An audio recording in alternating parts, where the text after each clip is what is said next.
Muy bien, buenas noches a ustedes, amigos televidentes de este su programa En Tres Puntos. Agradeciéndole a ustedes la amabilidad de permitirnos llegar hasta sus hogares para compartir temas de interés. Y hoy con un invitado especial, como siempre. Antes de presentarlo, pues le damos la oportunidad al doctor Balcácer para que le dé la bienvenida a nuestros amigos televidentes. Gracias, Guillermo. Buenas noches a ti, buenas noches al país. Que noche tras noche y de forma tan especial a esta hora de la noche, pues nos permite entrar a sus hogares llevándoles informaciones importantes. Hoy, como ya tú has dicho, Guillermo, hoy tenemos un invitado donde vamos a hablar de temas internacionales y que son importantes para el país conocer cada día más. Bienvenido. Así es, le damos la más cordial bienvenida a nuestro querido amigo el profesor Juan González, politólogo y un analista de temas internacionales, una persona bien conocida en esta área y en el área académica, a quien le damos la más cordial bienvenida en este su programa En Tres Puntos. Bienvenido, profesor. Guillermo, Nelson, muchas gracias por la invitación. Para mí es un honor estar aquí compartiendo con ustedes y con la audiencia de este prestigioso programa. El honor es nuestro, profesor, aunque sabemos de su perfil académico y profesional. Nos gustaría que sea usted mismo que lo comparta con nuestros amigos televidentes quién es el profesor Juan González. No, pero eso en el transcurso lo irán viendo. Ah, bueno, Sí, pues sí. lo dejamos entonces Sí. a que usted lo vaya desarrollando Sí. en su ponencia, no en sus preguntas, sino en una ponencia por el profesor. Dirá que es más importante todas las cosas que él va a edificar a la teleaudiencia que hablar de sí personalmente, ¿verdad, profesor? Así es, así es. Profesor, el tema, la política internacional ahora mismo está en un punto álgido, si así podemos decir, con diferentes situaciones que se están dilucidando en el ámbito internacional, reitero. Nos gustaría que usted nos ponga en contexto, básicamente tomando como referencia a los Estados Unidos, que el punto de atención en todos estos conflictos, en la mayoría de los conflictos que tenemos en el universo.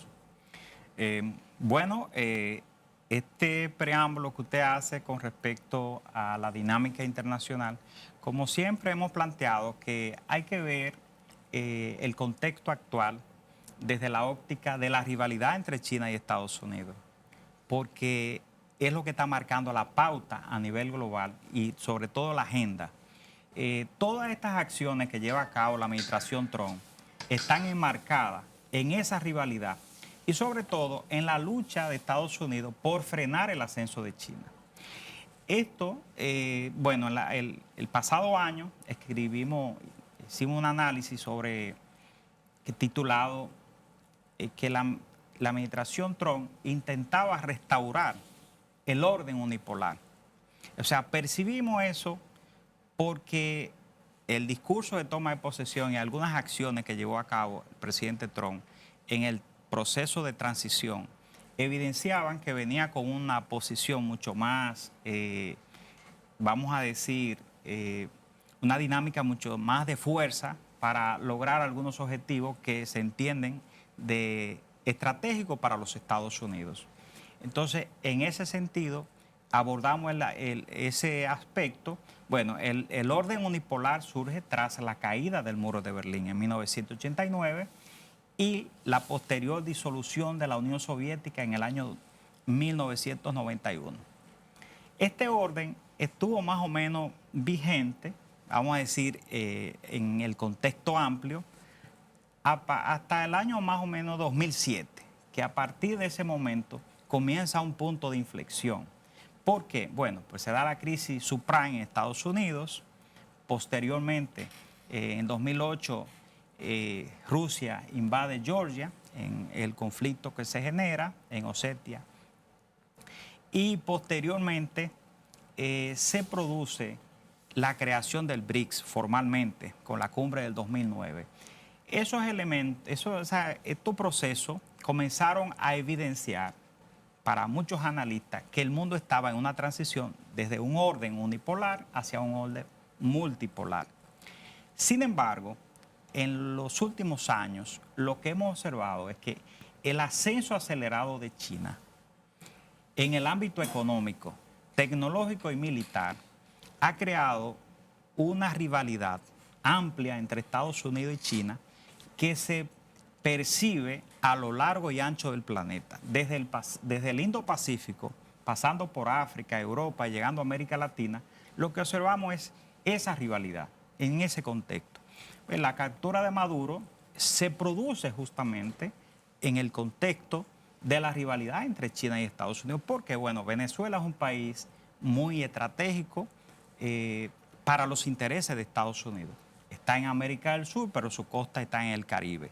Y decía Bosch en su obra de Cristóbal Colón a Fidel Castro, El Caribe, frontera imperial, que el Caribe es un espacio en el cual históricamente ha habido una batalla entre las potencias por el control, porque quien controla el Caribe controla el continente, porque están las principales rutas que conectan con las demás masas continentales. Entonces, ese aspecto, en el caso de Venezuela, por tener costas en el Caribe y estar en América del Sur, le convierte en un país muy estratégico para los intereses de Estados Unidos. Además de que posee las principales reservas de petróleo del mundo y que posee otros minerales. Entonces, esos elementos que vemos aquí en el caso de Venezuela son parte de esa rivalidad. Pero si nos vamos entonces a Groenlandia, también entra la misma dinámica. ¿Qué le preocupa a Estados Unidos? Bueno, que China ha lanzado lo que se conoce como la ruta de la seda polar.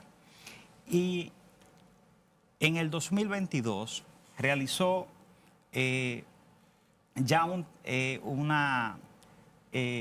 logró que una embarcación cruzara todo el Ártico y llegara a Reino Unido, y se observó que hizo esa travesía recortando más o menos 2 semanas, 14 días aproximadamente. Esto llevó a que Estados Unidos comenzara en el 2000, ya a partir de 2022, estamos en la administración Biden todavía, comenzar a observar el fenómeno. Y entonces de ver que Groenlandia comienza a ser un punto de importancia estratégica para Estados Unidos, porque China está buscando una ruta comercial que reduzca la distancia con Europa, Europa del Norte y, por supuesto, América del Norte, o sea, el Atlántico Norte. Esos aspectos se dan porque China le preocupa una dependencia que tiene, porque alrededor del 80% del comercio de China pasa por el estrecho de Malaca. Ese estrecho que ellos han denominado el problema del estrecho, o sea, de cara a un conflicto con Estados Unidos, lo han denominado como el dilema de Malaca. ¿Por qué? Bueno, porque consideran que si el estrecho es cerrado en un conflicto, en un eventual conflicto, la cadena de suministro se va a paralizar. Y esto afectaría enormemente la capacidad de producción y pudieran doblegarlo mediante esa acción. Entonces, por eso ha buscado alternativas, como es el corredor a través de Pakistán, que conecta el puerto de Gwadar en Pakistán con China. Y ahora ese proyecto del Océano Glaciar Ártico, para poder crear una ruta a través del Ártico y que no pase por el estrecho de Malaca. Lo mismo están haciendo en América del Sur. Antes de seguir ahí, que hay un punto que usted tocó cuando empezó prácticamente, fue el asunto de Maduro, de Venezuela. Nosotros hemos oído, para que podamos, no se nos quede este punto, hemos oído que la actuación de Donald Trump o del gobierno de los Estados Unidos en Venezuela contó, me gustaría oír su opinión, en parte, si no con el apoyo, pero sino con la vista gorda de China, con el fin de que los Estados Unidos no sigan interviniendo en la posición que tiene China con rescatar de nuevo a Taiwán. En el caso de esa posición o de esa opinión, en mi caso tengo una visión, o sea, a partir de lo que uno ha investigado, tenemos una visión contraria, en el sentido de que para China, Venezuela es un país muy estratégico, por lo que estamos analizando de que está en una posición clave y sobre todo que le permitía a China incidir. En este momento China, conversaba con Guillermo fuera de cámara y decíamos que China, su enfoque es el ascenso pacífico, pero esto no quiere decir que China no esté trabajando para desarrollar una armada que en los próximos 15 o 20 años esté compitiendo, esté a la par o que supera a los Estados Unidos. Entonces, una vez logren esos objetivos, ya esos espacios van a ser espacios donde se instalarán algunas bases militares, porque para controlar, o sea, para una potencia dominar y tener hegemonía en el mundo, necesita, además del control en el ámbito comercial, también controlar las rutas y los espacios estratégicos. Entonces, en el caso de China, justamente está trabajando en esos aspectos, primero en el ámbito comercial.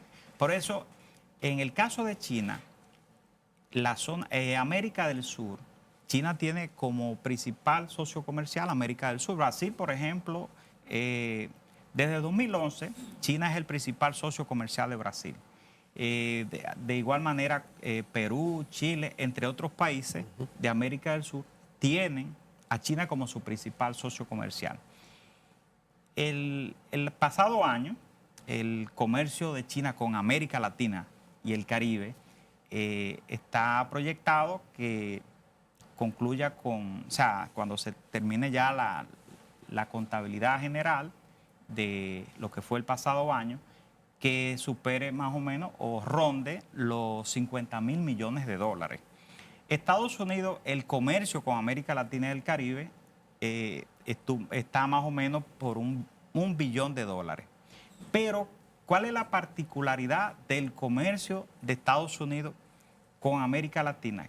Que mayormente está concentrado en México, Centroamérica y el Caribe, en un 80%. El resto se va a América del Sur. Lo que estamos observando que América del Sur, Estados Unidos ha perdido una gran parte de lo que es el comercio con América del Sur. Por eso es que vemos esas acciones de Estados Unidos en América del Sur, sobre todo con el caso de Venezuela y también con los procesos electorales que vienen, por ejemplo, en Colombia, en Perú. Estados Unidos va a tratar de revertir ideológicamente los gobiernos que están ahí, que muchos prefieren a China que a Estados Unidos. Eso es parte de la estrategia. Entonces, finalmente, lo que consideramos es eso, o sea, de que no hubo una negociación porque Estados Unidos no negocia con China y nunca lo ha planteado, que China pueda unificarse con Taiwán.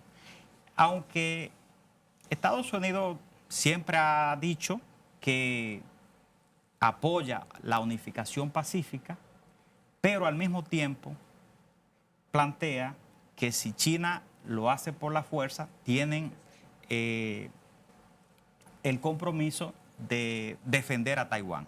Así es. Profesor, con la anuencia suya, vámonos a nuestra siguiente pausa comercial y de inmediato regresamos con este interesante análisis de la política internacional con el profesor Juan González.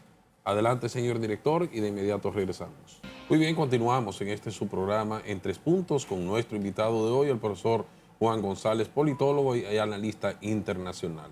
Profesor, usted ha hecho en el primer segmento un análisis, diríamos histórico también, de por qué estos conflictos internacionales están en el día de hoy, que es bueno conocer los antecedentes.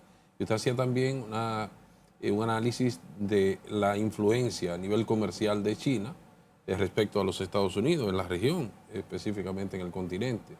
Y me llama mucho la atención también esa parte de la influencia comercial de China, no solamente en nuestro continente, sino en el mundo. Y en lo que respecta a nosotros, hay como un desbalance, porque yo no escucho que nosotros estamos enviando productos hacia China. Ellos están solamente aprovechando ese nicho de mercado y nosotros no. ¿Cómo lo analiza usted, profesor? Bueno, el intercambio comercial de la República Dominicana con China es muy deficitario para la República Dominicana.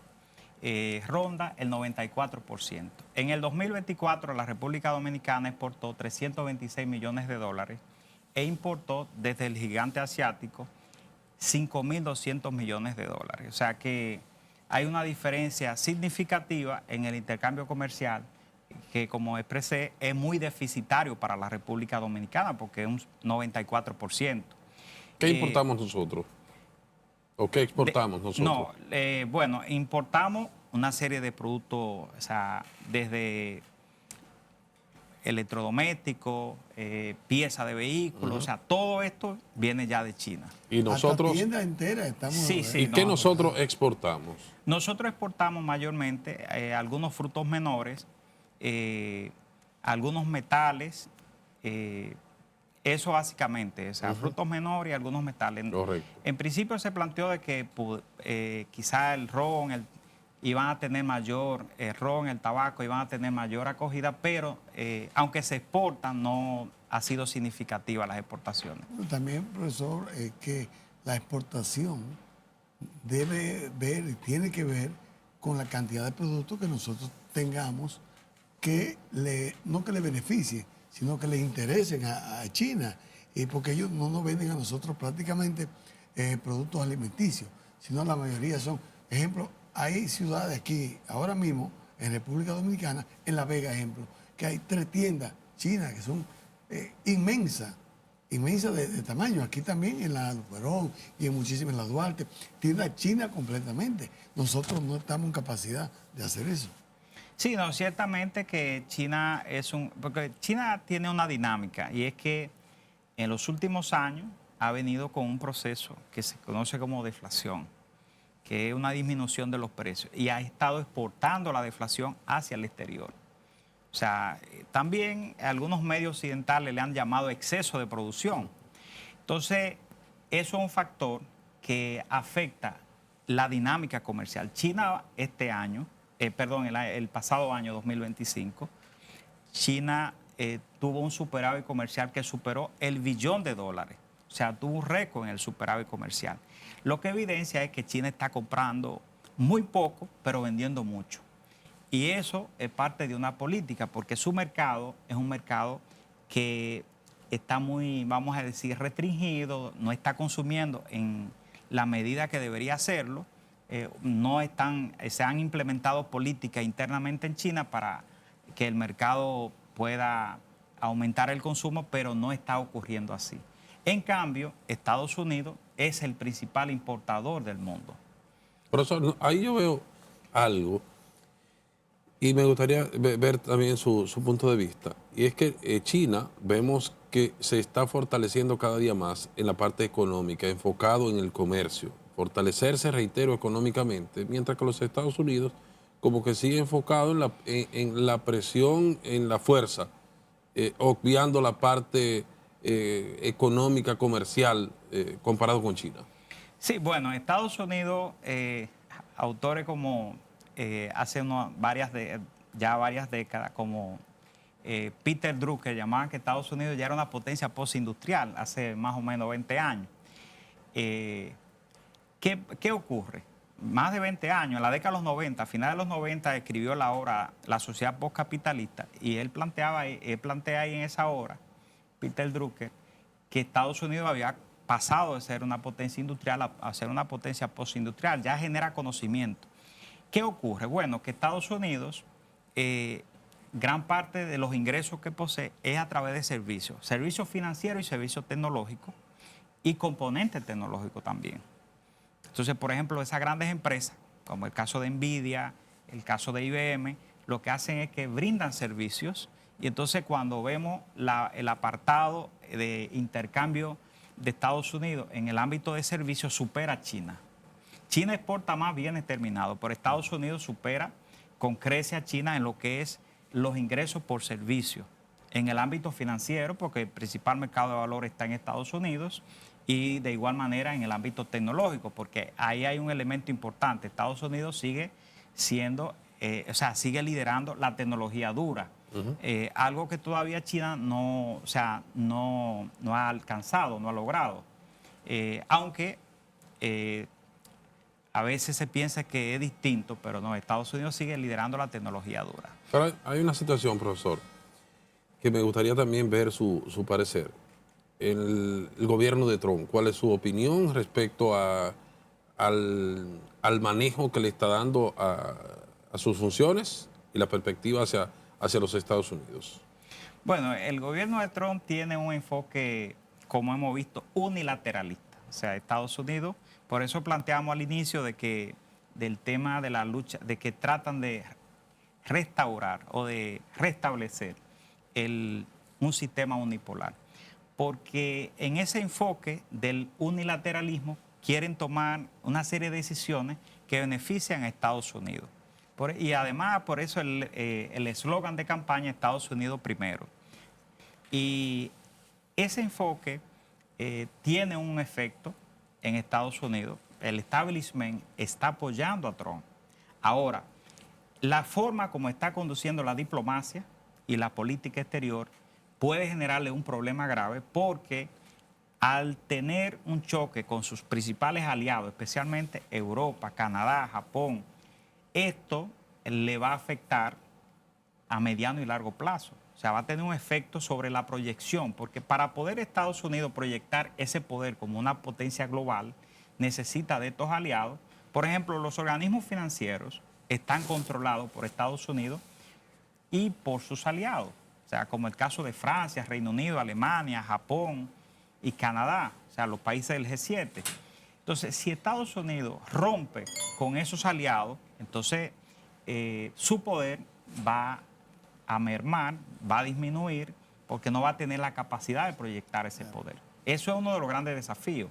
Ahora bien, en principio lo que estamos observando es que Estados Unidos, en su visión, por eso se ha retirado porque Estados Unidos critica de que China, aunque promueve el multilateralismo, al final China no, o sea, promueve como discurso, ¿no? Pero en la práctica no fomenta el multilateralismo. Por ejemplo, el caso de la Organización Mundial de la Salud, que formalmente Estados Unidos en el día de ayer se retiró, o sea, ya, porque se inició, una vez llegó Trump al poder en el pasado año, de una vez firmó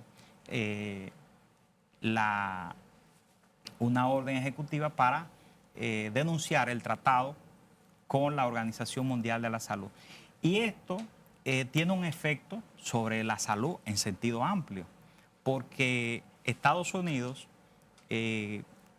estaba más o menos aportando unos 1.200 millones de dólares al año. Y en el caso de China, no superan los 200 millones de dólares. O sea, vemos una diferencia abismal en cuanto a las aportaciones o contribuciones que lleva a cabo China versus Estados Unidos en los organismos internacionales.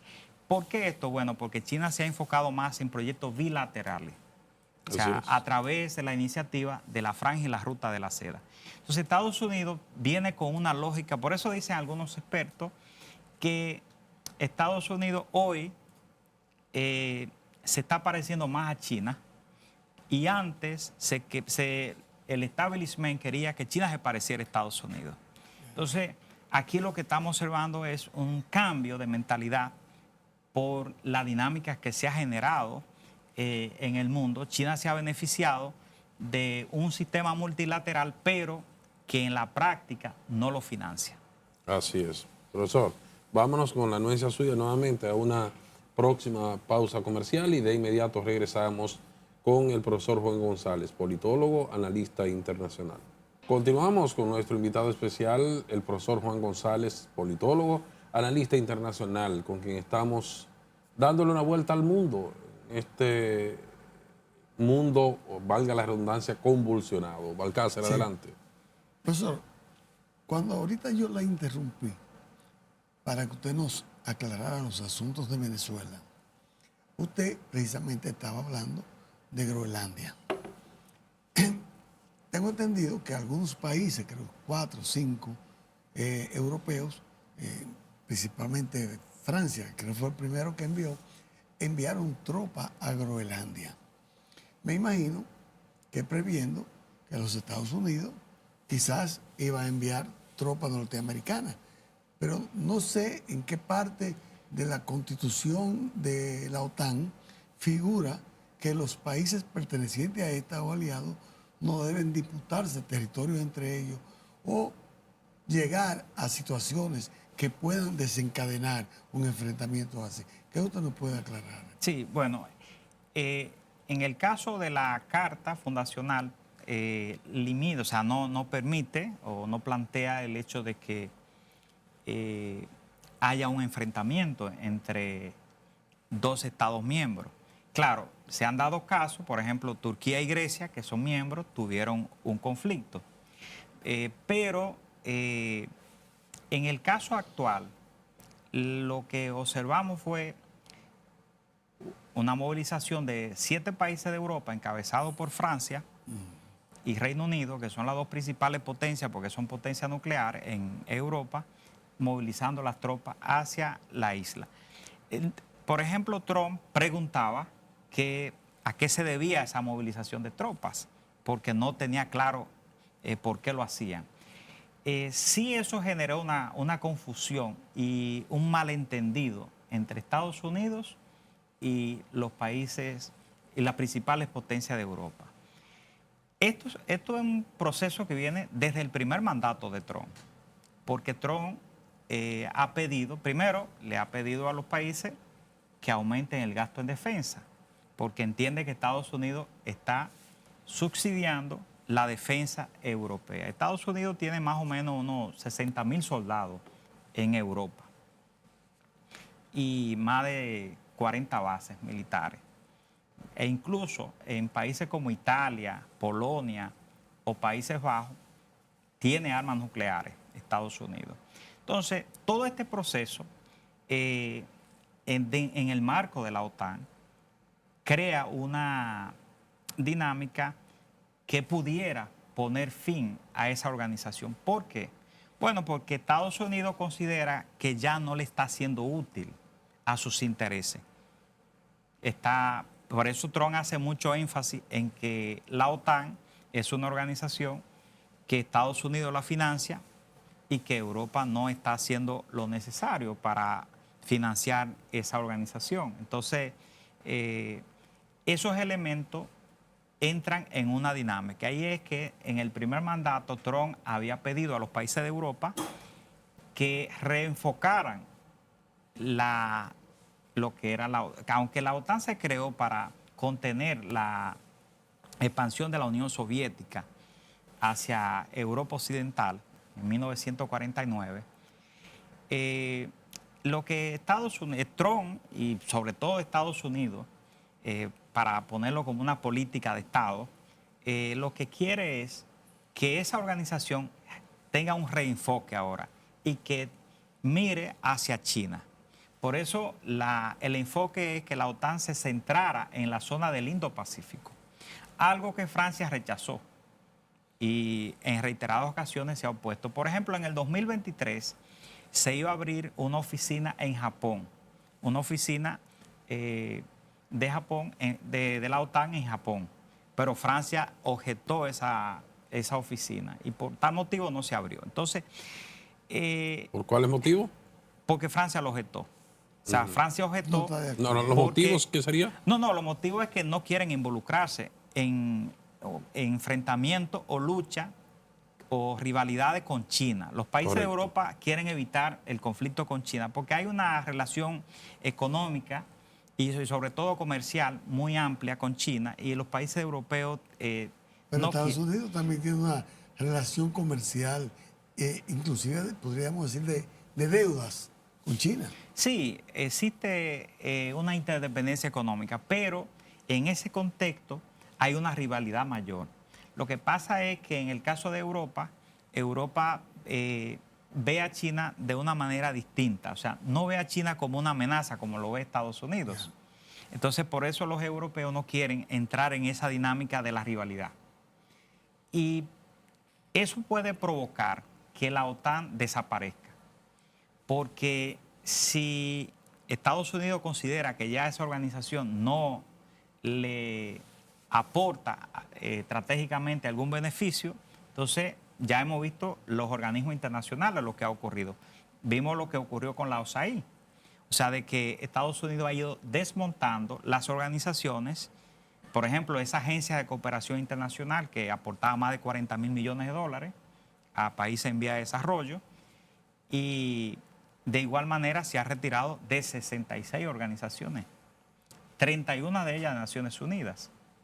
Entonces, todo esto va en esa lógica. O sea, la lógica es que lo que no le aporta a Estados Unidos, por eso decíamos que en el bloque anterior que China se ha beneficiado bastante del multilateralismo, pero no aporta de manera significativa. Pero cuando usted dice que los países europeos no les interesa ese tipo de cosas a nivel comercial, ¿será porque Europa no es un país, hasta donde yo sé, que pueda entrar en ese proceso de competencia comercial con China, con Estados Unidos y eso? Europa en los últimos años, sobre todo lo que hemos se ha, visto que es sí, más turístico, qué sé yo. No sé. lo que se ha planteado es que, sobre todo Francia, que ha tenido ese enfoque, es lo que le llaman tener una autonomía estratégica. O sea, ser independiente de cualquier bloque, o sea, de Estados Unidos o de China, mantener una independencia. Pero la realidad, con la invasión de Rusia a Ucrania, ha cambiado esa dinámica, ese enfoque. Por eso es que Estados Unidos ha generado esa presión, porque Estados Unidos le ha demostrado que la seguridad de Europa depende de ello. Y se lo está evidenciando con el conflicto en Ucrania. El conflicto de Ucrania, o sea, por la principal preocupación en materia de seguridad para los países de Europa, y especialmente para Alemania, Polonia y los países que hacen frontera con Rusia, es la propia Rusia. En el caso de Estados Unidos es China, pero en Europa es Rusia. Entonces, pero Estados Unidos no tiene una gran preocupación con Rusia. De hecho, Trump está dispuesto a negociar con Rusia en algunos aspectos. Entonces, pero también están negociando con el presidente chino también. Sí, pero las negociaciones con el presidente chino tienen otra dinámica. Otra connotación. Porque al final la preocupación es China. O sea, China es la potencia que tiene la capacidad para desplazar a Estados Unidos en el ámbito económico, en el ámbito tecnológico y en el ámbito militar a mediano y largo plazo. Es la amenaza. Es la amenaza. O sea, si Estados Unidos se descuida, en esos ámbitos China lo va a desplazar. Y por eso es que observamos todos estos movimientos que lleva a cabo Estados Unidos y que tiene el mundo en una dinámica, por ejemplo, esos ataques, ese conflicto que vimos en Medio Oriente, que se produjo primero de Israel, comenzó con Hamas. Después eso se tradujo en un conflicto con Hezbollah, posterior el derrocamiento de Bashar al-Assad y después la guerra de los 12 días con Irán. Así es. Todo eso es parte de esa dinámica. ¿Por qué? Bueno, porque China tiene una gran presencia en Medio Oriente y es el principal importador de petróleo. O sea que necesita ese recurso del Medio Oriente, no así Estados Unidos, porque Estados Unidos ha reducido significativamente la importación de petróleo del Medio Oriente, pero China no. Entonces, Estados Unidos lo que está buscando es controlar los recursos que China necesita para poder frenar su ascenso. Bien, profesor, con la nueza suya, vámonos a nuestra siguiente pausa comercial y de inmediato regresamos con, reiteramos, el profesor Juan González, politólogo, analista internacional. Muy bien, continuamos ya en esta última parte de este su programa en 3 puntos con el profesor Juan González, analista internacional, politólogo. Profesor, le hemos ido dando la vuelta al mundo, como dicen, y ya estamos por Rusia, Ucrania, Medio Oriente. Nos gustaría que cerráramos la parte que usted entiende que nos falta para que nuestros amigos televidentes puedan entender la situación actual de esos países. En el caso del conflicto entre Rusia y Ucrania, que ya vamos al 4º año de ese conflicto, que comenzó en febrero del 2022, hay un esfuerzo por parte de Trump. Trump quiere que ese conflicto llegue a su fin. Ahora, ¿por qué el conflicto es difícil de lograr un acuerdo. ¿Por qué es difícil lograr un acuerdo en ese conflicto? Bueno, por lo que señalaba anteriormente, es que a Europa le preocupa de manera significativa que Rusia se vea como el gran vencedor o que Rusia obtenga unos beneficios en los acuerdos y que esto luego incentive a otras acciones posteriores, porque eso pone en riesgo incluso a la Unión Europea como bloque, porque si Europa no tiene la capacidad de garantizar su seguridad, muchos países que formaron parte, por ejemplo, algunos que eran de la órbita soviética y otros que formaron parte, como el caso de Estonia, Letonia y Lituania, que formaron parte de la Unión Soviética, Polonia, Hungría, la República Checa eran satélites.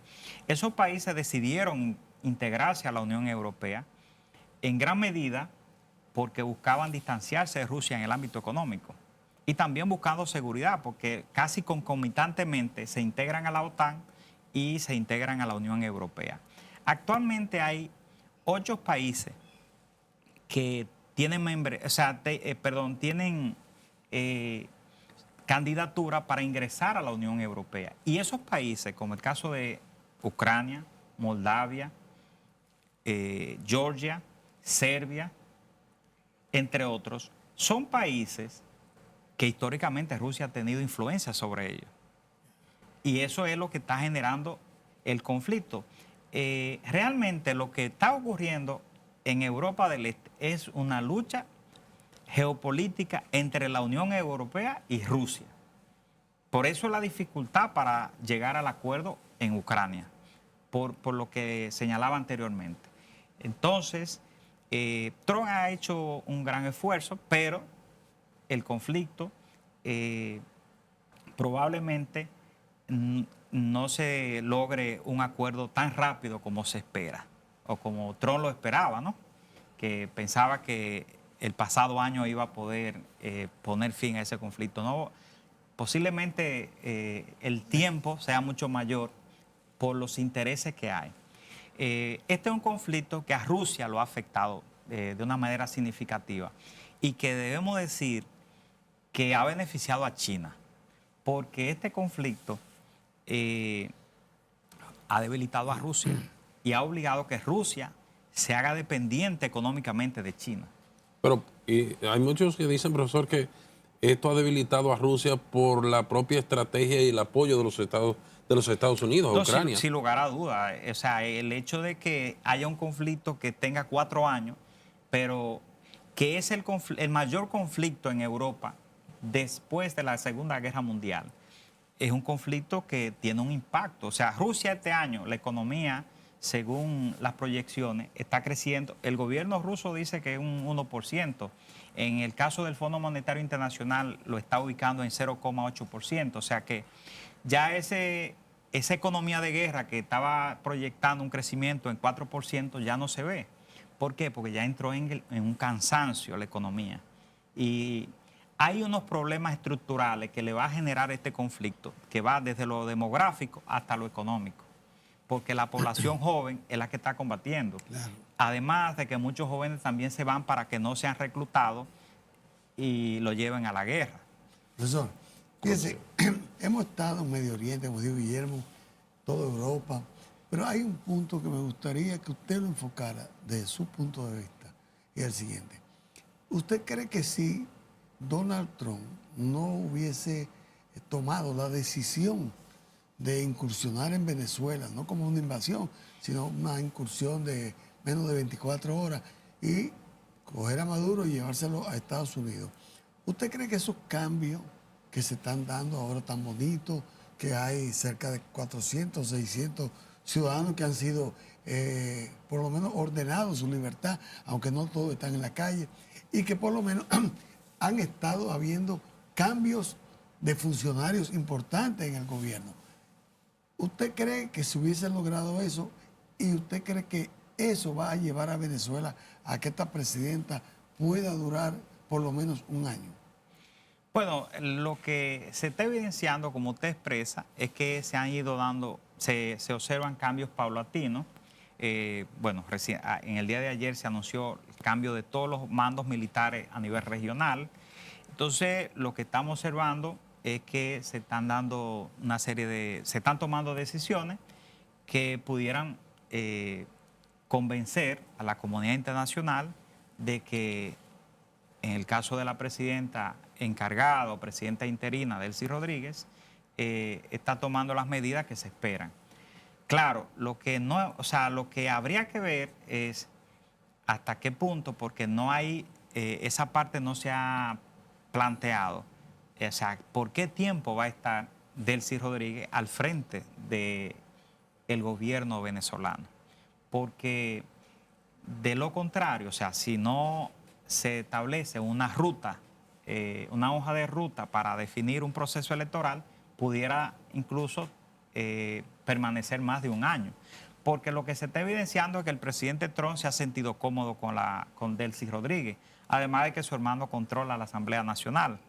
Entonces, se está sintiendo cómodo y eso pudiera entonces mantenerla a ella en el poder por más tiempo de lo que uno realmente proyectaba. Y no puede ser una estrategia de la administración Trump para poder ir desmontando ciertos funcionarios, tanto, como usted dice, militares que ya hubieron cambios, civiles que antes de ayer o ayer, 4 cambios de repente, inclusive el hombre de más confianza que tenía Maduro pues fue destituido. ¿Usted no cree que sea una estrategia del gobierno de Trump para que puedan irse dando los cambios que ellos quieren y la mejor manera de que esto no tenga que llevar a una incursión armada es hacerlo de una manera estratégicamente pacífica? Sí, no, realmente los procesos, en el caso, por ejemplo, de un gobierno que Chávez llegó al poder en 1999, estamos hablando de más de 20 años. 27. En el poder, un partido que ya ha tenido una estructura, muchos de esos funcionarios que tienen décadas al frente de algunas instituciones, ciertamente que es así, o sea, es un proceso paulatino de transición, como usted lo expresa, y eso es lo que se evidencia. Ahora, la preocupación quizá pudiera surgir sobre el hecho de que no hay una hoja de ruta que plantee cuándo se va a dar la transición ya, cuándo va a haber elecciones. ¿Fue correcto esa acción de los Estados Unidos en Venezuela? Desde el punto de vista del derecho internacional, hubo una violación al derecho internacional, o sea, a la soberanía de Venezuela. Ahora, desde el punto de vista de los intereses estratégicos de Estados Unidos, fue una acción que se llevó a cabo con el objetivo de garantizar, como señalábamos al inicio, el control de un país que es sumamente estratégico para sus intereses y que estaba mayormente influenciado por China, Rusia, Cuba e Irán. Finalmente, ¿cómo visualiza usted el futuro de Cuba ante esta situación? La situación de Cuba es un poco, vamos a decir, delicada, porque uno de los principales sostén económicos de Cuba era Venezuela.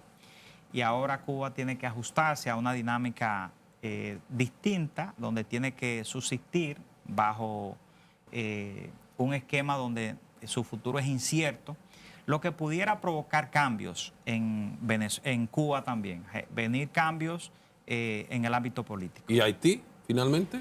En el caso de Haití, deben celebrarse elecciones este año, pero el Consejo Presidencial de Transición debe salir en febrero de este año y no se vislumbra que en Haití puedan organizarse elecciones en el contexto actual.